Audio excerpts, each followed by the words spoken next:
자, 다음은 코로나 이야기 좀 해보겠습니다. 지금 우리 장병들이 좀 위험해 있죠? 보겠습니다. 하나씩. 바다 위에 3밀이면 밀폐, 밀집, 밀접입니다. 배 안에만 있으니까요. 아덴만 청해부대 6명 확진, 80여 명, 80명 정도가 유증상으로 격리 상태다. 그러니까 이게 걱정이 되는 상황입니다. 접종 시작 이전에 출항을 했어요. 그러니까 백신을 못 맞은 거죠. 의심 증세에서 확진까지 2주를 허비했다. 공중급유기, 의료진 장비 급파 계획. 승조원 300명 정도인데 조기 교대 가능성도 있다. 지금 상황이 이렇습니다. 다음 보겠습니다. 다음 기사는 이거 백신 뭐 어떻게 방법이 없었냐는 거예요. 청해부대 파병해놓고 백신도 안 맞췄다. 백신 뭔가 이렇게 지원해 줄 수 있었는 거 아니냐는 거죠, 지금. 한참 벌써 지났잖아요. 백신 접종하고 나서. 그럼 장병들은 대상이 없거든요. 어떻게 할 수 없었던 거 맞습니까? 라고 묻고 있습니다. 자, 그럼요. 이와 관련된 어떤 설명들이 있었는데요. 들어보겠습니다. 현재 우리 군은 해외 파병 장병들의 안전을 최우선에 두고 신속한 치료와 추가 확산 방지에 최선을 다하고 있습니다. 파병 장병들의 신속한 귀국을 위한 다목적 공중급유 수송기 투입 등 적시적인 추가 조치를 위해 유관기관 및 관련 국가와 긴밀한 협의를 진행하고 있습니다.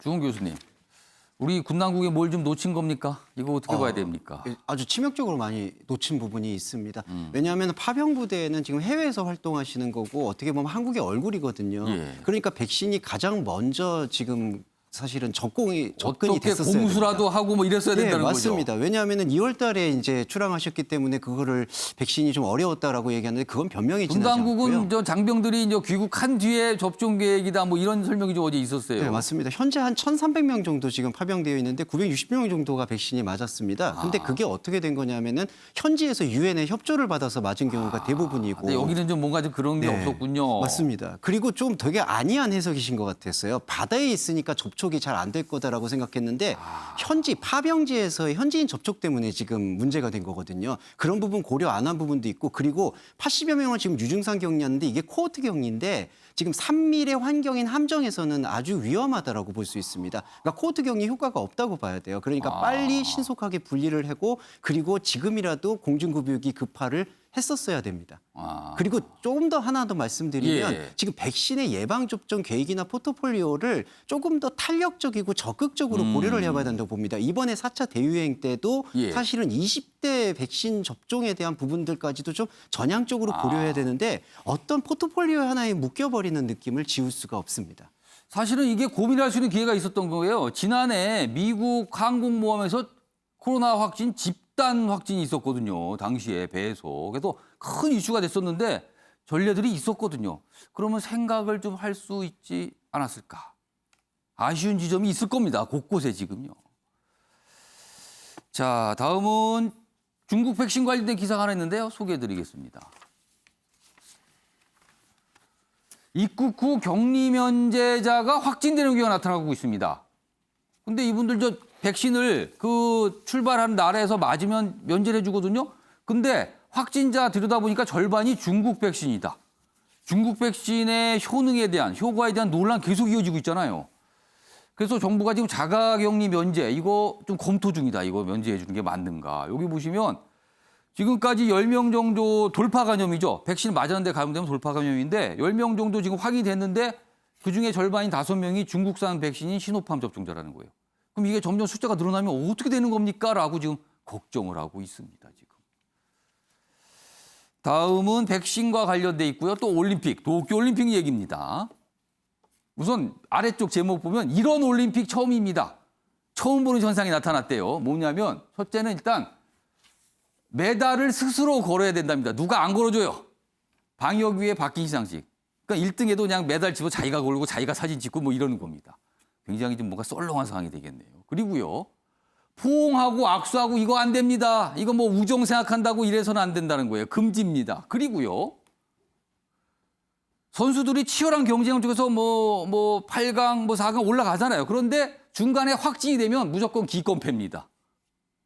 그냥 지는 거예요. 근데 또 이게 종목별로 좀 기준 다르는데 그래서 실력만큼 면역력 자체가 더 중요하다.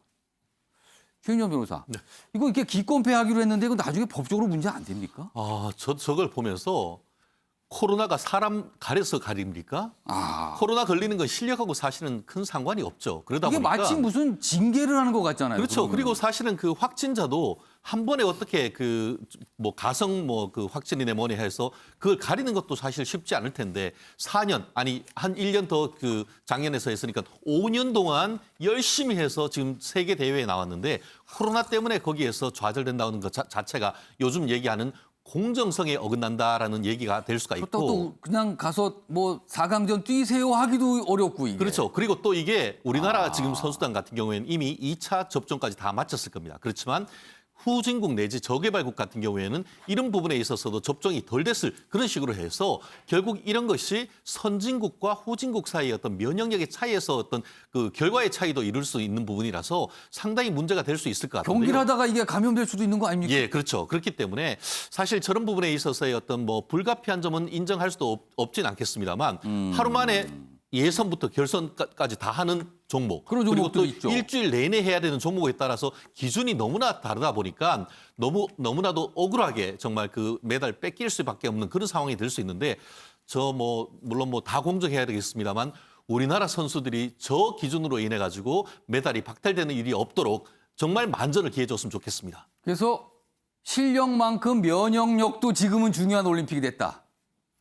이런 올림픽 처음입니다. 이런 올림픽.